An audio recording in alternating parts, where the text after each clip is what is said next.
अगर हम ओवरऑल बात करें शेरघाटी की जो 3 विधानसभाई सीट है उस पर प्रत्याशियों की बात करें तो 3 महत्वपूर्ण दल या गठबंधन है। 2 तो एक सत्ताधारी गठबंधन जो एनडीए का गठबंधन है, दूसरा महागठबंधन है जिसको राजद, कांग्रेस और सीपीआई एमएल वगैरह के लोग उसमें शामिल हैं, और तीसरी जो प्रमुख पार्टी है वो जनसुराज है।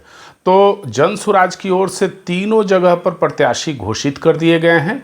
इमामगंज के प्रत्याशी डॉक्टर अजीत दास बनाए गए हैं। शेरघाटी में पवन किशोर को जनसुराज ने अपना सिंबल दिया है।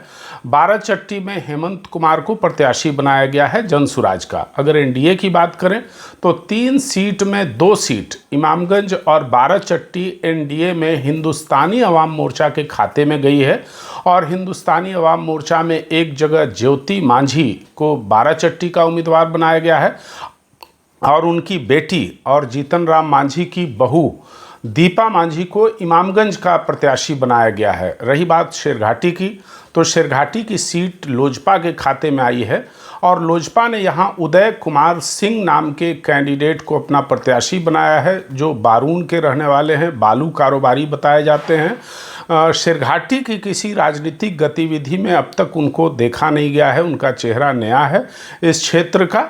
ये तो बात हो गई एनडीए और जनसुराज की। अब अगर हम महागठबंधन की बात करें तो महागठबंधन में तीनों सीट फंसी हुई है।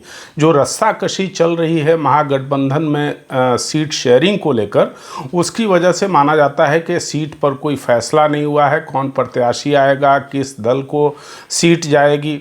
अब बाराचट्टी के बारे में अक्सर चर्चा हो रही थी कि वो सीट भाकपा माले को जा सकती है। हालांकि भाकपा माले के एक नेता रामलखन प्रसाद से हमारी बात हुई है, जो बड़ा ज़मीनी नेता हैं और पार्टी में ऊपर तक अपनी हैसियत रखते हैं।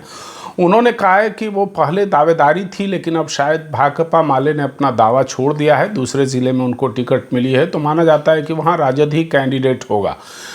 शेरघाटी में कोई इस तरह का मामला नहीं है, राजद को ही होना है, लेकिन यहाँ पर कई तरह के कैंडिडेट लगे हुए हैं।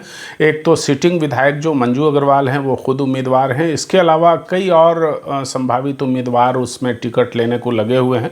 इमामगंज की सीट भी फंसी हुई है। कहा यह भी जा रहा है कि चूँकि आपको याद होगा दशरथ मांझी एक पर्वत पुरुष हुआ करते थे, गया ज़िले के ही रहने वाले थे, गेहलोर के, उन्होंने पहाड़ वगैरह काटने का दावा है उनका। तो उनके बेटा हैं भागीरथ मांझी, जो अभी राहुल गांधी आए थे तो राहुल गांधी ने उनको घर बनवा कर दिया था भागीरथ मांझी को, और वो माना जा रहा है कि वो कांग्रेस के कैंडिडेट हो सकते थे इमामगंज या बाराचट्टी सीट से, और लगता है कि कांग्रेस उस पर अड़ी हुई है, इसकी वजह से अभी कोई फैसला नहीं हो रहा है।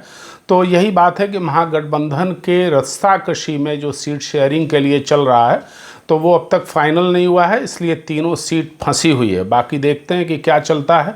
अभी जो एक नॉमिनेशन का डेट है वो 20 अक्टूबर तक है। दूसरे चरण में यहाँ पर चुनाव होना है। 11 नवंबर को वोट डाले जाएंगे। 13 अक्टूबर से नामांकन की प्रक्रिया शुरू हो चुकी है। हालांकि आज 17 तारीख हो गई है, आज तक सीट शेयरिंग नहीं हुई है।